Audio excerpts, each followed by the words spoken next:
ഇത്തരത്തില് സ്വന്തമായിട്ടൊരു വീട് വാങ്ങാൻ ഉദ്ദേശിക്കുന്ന ഒരാളാണോ? ഒരു 5-10 വർഷം കഴിഞ്ഞിട്ട് ഒരു വീട് വെക്കണം എന്നൊരു ആഗ്രഹമുള്ള ഒരാളാണോ? നിങ്ങളുടെ ആദ്യ വീട് എപ്പോൾ വാങ്ങണം, എങ്ങനെ തീരുമാനമെടുക്കാം? പല ആളുകൾക്കും സംശയം ഉണ്ടായിരിക്കും, എപ്പോഴാണ് ഞാൻ എൻ്റെ സ്വന്തം വീട് വാങ്ങിക്കേണ്ടത്, എങ്ങനെ അതിനൊരു തീരുമാനം എടുക്കാൻ സാധിക്കും? അതായത് നിങ്ങൾക്കിപ്പോ ഒരു മാസത്തില് എത്ര രൂപ വരുമാനം ലഭിക്കുന്നുണ്ട്, ആ വരുമാനത്തിൽ നിന്ന് എത്ര തുകയാണ് നിങ്ങൾക്ക് EMI ആയിട്ട് കൊടുക്കാൻ സാധിക്കുക, അതുപോലെ തന്നെ നിങ്ങൾക്ക് മറ്റെന്തെങ്കിലും ലോണുകൾ ഉണ്ടോ, അതുപോലെ നിങ്ങൾ മാത്രമാണോ നിങ്ങളുടെ വീട്ടിൽ വരുമാനം ലഭിക്കുന്ന ആള്? സ്വന്തമായി വീട് പണിയുക എന്നത് എല്ലാ മലയാളിയുടെയും ആഗ്രഹമാണ്. വർഷങ്ങളെടുത്താണ് ചിലന്തി വല നെയ്യുന്നത് പോലെ ഓരോരുത്തരും അവരുടെ ഭവന നിർമ്മാണം പൂർത്തിയാകുന്നത്. നിങ്ങളും വീട് പണിയാൻ പ്ലാൻ ചെയ്യുന്നുണ്ടെങ്കിൽ, സ്വന്തമായി വീട് സ്വപ്നം കാണുന്ന ഒരാളാണ് നിങ്ങളെങ്കിൽ നിങ്ങൾക്കുള്ളതാണ് ഈ വീഡിയോ. നിങ്ങളുടെ ആദ്യ ഭവനം എങ്ങനെ വളരെ എളുപ്പത്തിൽ മേടിക്കാമെന്ന് ഞങ്ങളുടെ ഫ്രീഡം ആപ്പ് റിസർച്ച് ടീം നടത്തിയ ഈ കോഴ്സിലൂടെ നിങ്ങൾക്ക് മനസ്സിലാക്കാൻ സാധിക്കും. നമുക്ക് വീഡിയോയിലേക്ക് കടക്കാം. പല ആളുകൾക്കും സംശയം ഉണ്ടായിരിക്കും, എപ്പോഴാണ് ഞാൻ എൻ്റെ സ്വന്തം വീട് വാങ്ങിക്കേണ്ടത്, എങ്ങനെ അതിനൊരു തീരുമാനം എടുക്കാൻ സാധിക്കും? എന്നാൽ ഈ ഒരു മൊഡ്യൂളിലൂടെ അത്തരം കാര്യങ്ങളെ കുറിച്ച് നിങ്ങൾക്ക് കൃത്യമായി തന്നെ മനസ്സിലാക്കാവുന്നതാണ്. നിങ്ങൾ സാമ്പത്തിക സന്നദ്ധത വിലയിരുത്തുക. നിങ്ങളുടെ സാമ്പത്തിക സ്ഥിതി ഇപ്പോൾ ഏത് രീതിയിലാണ് പോകുന്നത്? അതായത് നിങ്ങൾക്കിപ്പോൾ ഒരു മാസത്തിൽ എത്ര രൂപ വരുമാനം ലഭിക്കുന്നുണ്ട്, ആ വരുമാനത്തിൽ നിന്ന് എത്ര തുകയാണ് നിങ്ങൾക്ക് EMI ആയിട്ട് കൊടുക്കാൻ സാധിക്കുക, അതുപോലെ തന്നെ നിങ്ങൾക്ക് മറ്റെന്തെങ്കിലും ലോണുകൾ ഉണ്ടോ, അതുപോലെ നിങ്ങൾ മാത്രമാണോ നിങ്ങളുടെ വീട്ടിൽ വരുമാനം ലഭിക്കുന്ന ആള്? ഇത്തരം കാര്യങ്ങളൊക്കെ നിങ്ങൾ കൃത്യമായിട്ട് നോക്കിക്കഴിഞ്ഞതിന് ശേഷം മാത്രമായിരിക്കണം നിങ്ങളൊരു വീട് വാങ്ങിക്കാൻ വേണ്ടിയിട്ട് തയ്യാറാകേണ്ടത്. അല്ലെങ്കിൽ വീട് വാങ്ങണം എന്നുള്ളൊരു തീരുമാനം എടുക്കുന്നതിന് മുൻപ് നിങ്ങളുടെ സാമ്പത്തിക സ്ഥിതിയെക്കുറിച്ച് നിങ്ങൾ കൃത്യമായി തന്നെ മനസ്സിലാക്കണം. അതായത് നമ്മളൊരു വീട് വെക്കുന്ന സമയത്ത് അല്ലെങ്കിൽ വീട് വാങ്ങിക്കുന്ന സമയത്ത് ഡൗൺ പേയ്മെന്റ് എന്ന് പറയുന്ന ഒരു തുക നമ്മളുടെ കയ്യിൽ ഉണ്ടായിരിക്കണം. ഒരു വീടിന്റെ മൂല്യത്തിന്റെ 20% അല്ലെങ്കിൽ 40% ആയിരിക്കണം നമ്മളുടെ കയ്യിൽ ഉണ്ടാവേണ്ടത്. അതുകൊണ്ട് തന്നെ ആ ഒരു തുക നിങ്ങളുടെ കയ്യിൽ എപ്പോഴാണോ എത്തിച്ചേരുന്നത്, അല്ലെങ്കിൽ എന്നു മുതലാണോ നിങ്ങൾ അതിനു വേണ്ടിയിട്ട് തയ്യാറാവേണ്ടത്, അത്തരം കാര്യങ്ങളും നിങ്ങൾ ശ്രദ്ധിക്കേണ്ടതുണ്ട്. അടുത്തത് വിപണി സാഹചര്യങ്ങളാണ്. അതായത് നമ്മളൊരു വീട് കണ്ടതിന് ശേഷം കാണുന്ന സമയത്ത് നമുക്ക് തോന്നും, നല്ല ഭംഗിയുള്ള വീടാണല്ലോ, ഇത് കൊള്ളാം, നമുക്ക് വാങ്ങിക്കാം എന്നുള്ളത്. പക്ഷെ അങ്ങനെയല്ല.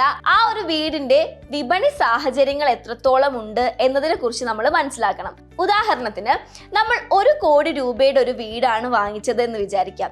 ആ 1 കോടി രൂപയ്ക്ക് മൂല്യമായ ഒരു വസ്തുവാണോ അത് എന്നുള്ളത് നിങ്ങൾ കൃത്യമായിട്ട് ശ്രദ്ധിക്കണം. വീട് മാത്രം ശ്രദ്ധിച്ചാൽ പോരാ, അതിന്റെ സ്ഥലം, അതിന്റെ പരിസരം, ഇത്തരം കാര്യങ്ങളൊക്കെ നമ്മൾ ശ്രദ്ധിക്കേണ്ടതായിട്ട് വരുന്നുണ്ട്. അതുപോലെ തന്നെ ആ ഒരു പ്രദേശത്തിന് 5 വർഷമോ അല്ലെങ്കിൽ 10 വർഷമോ കഴിയുന്ന സമയത്ത് പുരോഗതി സംഭവിക്കുമോ എന്നുള്ള കാര്യവും നമ്മൾ ശ്രദ്ധിക്കേണ്ടതായിട്ടുണ്ട്. അടുത്തത് ദീർഘകാല പ്രതിബദ്ധത. നമ്മളൊരു വീട് വാങ്ങിച്ചു, ആ ഒരു വീട് വാങ്ങിക്കഴിഞ്ഞതിന് ശേഷം 1-2 മാസം കഴിഞ്ഞിട്ട് നമുക്ക് പുതിയൊരു ജോലിക്ക് പോകണം, അല്ലെങ്കിൽ നിങ്ങൾക്ക് മറ്റേതെങ്കിലും സ്ഥലത്തേക്ക് പോവേണ്ട ഒരു ആവശ്യം വന്നു. ഈ സാഹചര്യത്തിൽ നിങ്ങൾക്ക് തീരുമാനം എടുക്കാൻ ഭയങ്കര ബുദ്ധിമുട്ടായിരിക്കും. അതുകൊണ്ട് തന്നെ ദീർഘകാല അടിസ്ഥാനത്തിൽ മാത്രമായിരിക്കണം നിങ്ങൾ ഒരു വീട് വാങ്ങിക്കേണ്ടത്. കുറഞ്ഞത് 5 അല്ലെങ്കിൽ 7, കൂടിപ്പോയാൽ ഒരു 10 വർഷമെങ്കിലും ആ ഒരു സ്ഥലത്ത് നിങ്ങൾ സ്ഥിര താമസക്കാരായിരിക്കും എന്ന് ഉറപ്പുണ്ടെങ്കിൽ മാത്രമേ സ്വന്തമായിട്ടൊരു വീട് നിങ്ങൾ വാങ്ങിക്കാൻ പാടുള്ളൂ.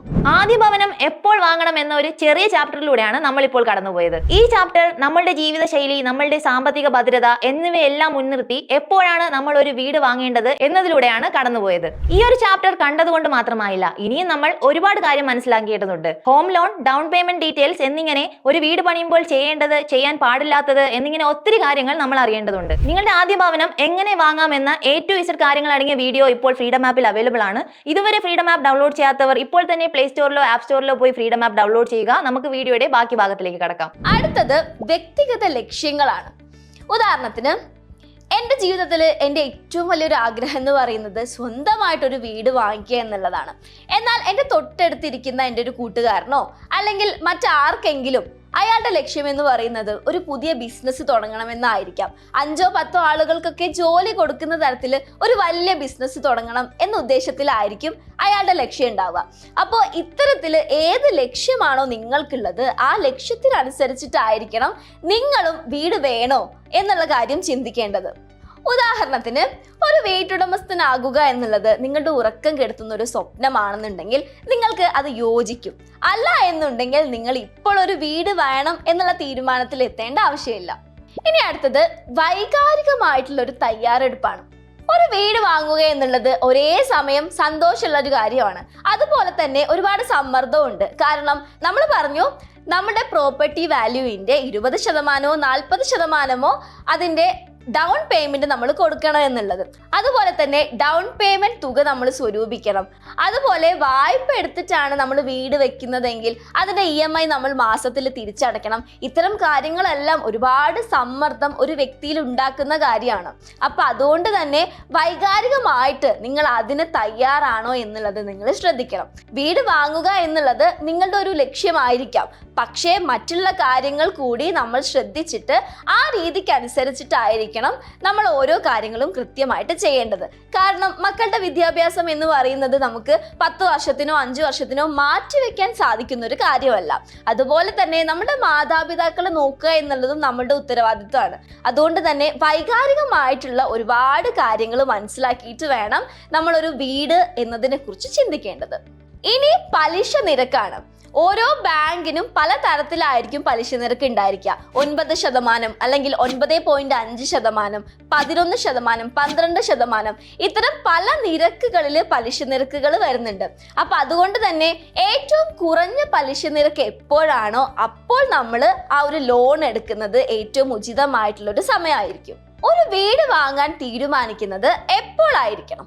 ഒന്നാമത്തേത്, ഡൗൺ പേയ്മെന്റ് തുകയുടെ 20% അല്ലെങ്കിൽ 40% നിങ്ങളുടെ കയ്യിലുണ്ടായിരിക്കണം. നിങ്ങളിപ്പോൾ 1 കോടി രൂപയുടെ ഒരു വീട് വാങ്ങാൻ ഉദ്ദേശിക്കുന്നുണ്ടെങ്കിൽ അതിന്റെ 20% അല്ലെങ്കിൽ 40% നിങ്ങളുടെ കയ്യിലുണ്ടായിരിക്കണം. അതുപോലെ അടുത്തൊരു കാര്യം എന്ന് പറയുന്നത്, കുടുംബത്തിലെ 2 അംഗങ്ങൾ ഏൺ ചെയ്യുന്ന അംഗങ്ങളാണെന്ന് വിചാരിക്കാം. ഭാര്യയും ഭർത്താവും. ഇവർ 2 പേരും ജോലി ചെയ്യുന്ന ആളുകളാണ്. ഈ 2 പേരും തീരുമാനിക്കുകയാണ് നമുക്ക് സ്വന്തമായിട്ട് ഒരു വീട് വേണം എന്നുള്ളത്. ഇങ്ങനെ ഒരു തീരുമാനം എടുക്കുന്ന സമയത്ത് ഒരു വ്യക്തി പറയാണ്, ഒരു മാസത്തിൽ വരുന്ന EMIയുടെ ഇത്ര % എന്റെ വരുമാനത്തിൽ നിന്ന് തരാം. അതുപോലെ അടുത്ത വ്യക്തിയും തീരുമാനിക്കുകയാണ്. ഇത്തരം തീരുമാനം എടുക്കുന്ന സമയത്ത് ഒരു വ്യക്തിയുടെ മാത്രം തീരുമാനം ആയിരിക്കരുത് സ്വന്തമായിട്ടൊരു വീട് വാങ്ങുക എന്നുള്ളത്. 2 പേരും കൂടി ചേർന്നായിരിക്കണം സ്വന്തമായിട്ടൊരു വീട് വാങ്ങിക്കുക എന്നുള്ള തീരുമാനം എടുക്കേണ്ടത്. ഇനി അടുത്തത്, നിങ്ങൾക്ക് 35 വയസ്സാണെന്ന് വിചാരിക്കുക. ഈ ഒരു 35 വയസ്സിലായിരിക്കണം നിങ്ങളുടെ സ്വന്തം വീട് നിങ്ങൾ വാങ്ങിക്കേണ്ടത്. അതായത് നിങ്ങൾക്ക് 22 വയസ്സോ അല്ലെങ്കിൽ 24 വയസ്സോ ആണെന്ന് വിചാരിക്കാം. ഈ വയസ്സിൽ നിങ്ങൾ പ്ലാൻ ചെയ്യുക എത്ര വർഷത്തിന്, 10 അല്ലെങ്കിൽ 15 വർഷത്തെ ഒരു പ്ലാനിങ്ങിന് ശേഷമായിരിക്കണം സ്വന്തമായിട്ടൊരു വീട് നിങ്ങൾ വാങ്ങേണ്ടത്. 22ാമത്തെ വയസ്സിൽ നിങ്ങൾ പ്ലാൻ ചെയ്തിട്ട് നിങ്ങൾ നിക്ഷേപിക്കാൻ തുടങ്ങുക. ഈ നിക്ഷേപം നിങ്ങൾ 10 വർഷത്തിന് തുടങ്ങുക. അല്ലെങ്കിൽ 24ാമത്തെ വയസ്സിൽ പ്ലാനിങ് തുടങ്ങിയിട്ട് അടുത്തൊരു 12 വർഷത്തിന് നിങ്ങൾ നിക്ഷേപിക്കുക. എന്നതിന് ശേഷം 35 അല്ലെങ്കിൽ 36 വയസ്സായതിനു ശേഷമായിരിക്കണം നിങ്ങളുടെ സ്വന്തം വീട് നിങ്ങൾ വാങ്ങിക്കേണ്ടത്. ഇനി അടുത്ത പ്രധാനപ്പെട്ട ഒരു കാര്യമാണ് നിങ്ങൾക്ക് സ്വന്തമായിട്ടൊരു വരുമാനം ഉണ്ടായിരിക്കണം എന്നുള്ളത്. ചില ആളുകളെങ്കിലും കരാർ അടിസ്ഥാനത്തിൽ ജോലി ചെയ്യുന്ന ആളുകൾ ഉണ്ടായിരിക്കും. 6 മാസത്തെയോ അല്ലെങ്കിൽ 1 വർഷത്തെയോ കരാർ അടിസ്ഥാനത്തിൽ. ഇതിന്റെ അടിസ്ഥാനത്തിൽ നമ്മളൊരു 10 വർഷത്തിനോ 12 വർഷത്തിനോ ഒരു ഹോം ലോൺ എടുത്തു കഴിഞ്ഞിട്ടുണ്ടെങ്കിൽ ആ ഒരു 6 മാസം കഴിഞ്ഞതിന് ശേഷം നിങ്ങൾ എങ്ങനെ EMI അടയ്ക്കും? ഇതൊരു ചോദ്യമാണല്ലേ. അതുകൊണ്ട് തന്നെ നിങ്ങൾക്ക് സ്വന്തമായിട്ടൊരു ജോലിയുണ്ട് അല്ലെങ്കിൽ സ്വന്തമായിട്ടൊരു വരുമാനം ഉണ്ടായിരിക്കണം എന്നുള്ളത് അത്യാവശ്യമായിട്ടുള്ള കാര്യമാണ്. അതുപോലെ തന്നെ നിങ്ങളൊരു ലോൺ എടുത്തു കഴിഞ്ഞിട്ടുണ്ടെങ്കിൽ ആ ഒരു ലോണ് നിങ്ങളുടെ റിട്ടയർമെന്റിന് മുമ്പായിട്ട് തന്നെ തിരിച്ചടയ്ക്കാൻ സാധിക്കണം. അതും വളരെ പ്രധാനപ്പെട്ട ഒരു കാര്യമാണ്.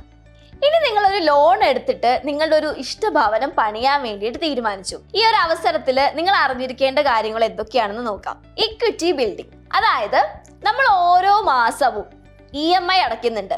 ഈ EMI അടയ്ക്കുന്നത് നമ്മുടെ വീട് സ്വന്തമാക്കാൻ വേണ്ടിയിട്ടാണ്. അപ്പൊ അതുകൊണ്ട് തന്നെ എത്ര വർഷമായാലും നമ്മൾ EMI അടച്ചു കഴിഞ്ഞതിന് ശേഷം വീടെന്ന് പറയുന്നത് നമ്മളുടെ സ്വന്തമാകും. കാലക്രമേണ നിങ്ങളുടെ സമ്പത്ത് വർദ്ധിക്കും.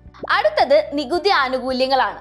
വായ്പ എടുത്ത് വീട് വെച്ച ആളുകളാണെന്നുണ്ടെങ്കിൽ നമ്മൾ വർഷത്തിൽ അടയ്ക്കുന്ന നികുതിയിൽ നമുക്ക് ഇളവുകൾ ലഭിക്കുന്നുണ്ട്. നമ്മൾ മൊത്തത്തിൽ അടയ്ക്കുന്ന നികുതിയുടെ ബാധ്യതകൾ കുറച്ചെങ്കിലും കുറഞ്ഞു കിട്ടും. അതുപോലെ തന്നെ നമ്മുടെ ജീവിതത്തിനൊരു സ്ഥിരത ഉണ്ടായിരിക്കും. അതായത് നമ്മളിപ്പോൾ ഒരു വാടക വീട്ടിലാണ് താമസിക്കുന്നത് എന്ന് വിചാരിക്കാം. ഓരോ മാസവും നമ്മൾ വാടക കൊടുക്കുന്നുണ്ട്. പക്ഷെ നമ്മൾ താമസിക്കുന്ന വീട് നമ്മുടെ സ്വന്തമാണോ? അല്ല. പല സാഹചര്യങ്ങളിലും പല ഇടങ്ങളിലേക്കായിട്ട് നമുക്ക് മാറേണ്ടതായിട്ട് വരുന്നുണ്ട്. അതുകൊണ്ട് തന്നെ ലോൺ എടുത്തിട്ട് വീട് വാങ്ങിച്ചു കഴിഞ്ഞിട്ടുണ്ടെങ്കിലും ആ ഒരു വീട് നമ്മുടെ സ്വന്തമാണ്. EMI അടയ്ക്കുന്നുണ്ട്, പക്ഷെ EMI അടച്ചു കഴിഞ്ഞാലും നമ്മുടെ സ്വന്തമാണ് ഈ ഒരു വീട് എന്നുള്ളൊരു ബോധം നമ്മളുടെ ഓരോ ആളുകളുടെയും മനസ്സിലുണ്ടായിരിക്കും. ആദ്യ ഭവനം എപ്പോൾ വാങ്ങാം എന്നൊരു ചാപ്റ്ററിലൂടെയാണ് നമ്മളിപ്പോൾ കടന്നുപോയത്. ഇത് എല്ലാവർക്കും വളരെ ഉപകാരപ്രദമായെന്ന് ഞാൻ കരുതുന്നു. അതുകൊണ്ട് മാത്രമായില്ല, ഈ വീഡിയോ മുഴുവനായി കണ്ടാൽ നിങ്ങളുടെ ആദ്യ ഭവനം എപ്പോൾ വാങ്ങാം എന്നതിനുള്ള ഒരു ധാരണയും നിങ്ങൾക്ക് കിട്ടും. ഇതുപോലുള്ള ഇൻഫോർമേറ്റീവ് വീഡിയോകൾക്കായി ഇപ്പോൾ തന്നെ ഫ്രീഡം മലയാളം മണി ചാനൽ സബ്സ്ക്രൈബ് ചെയ്യൂ.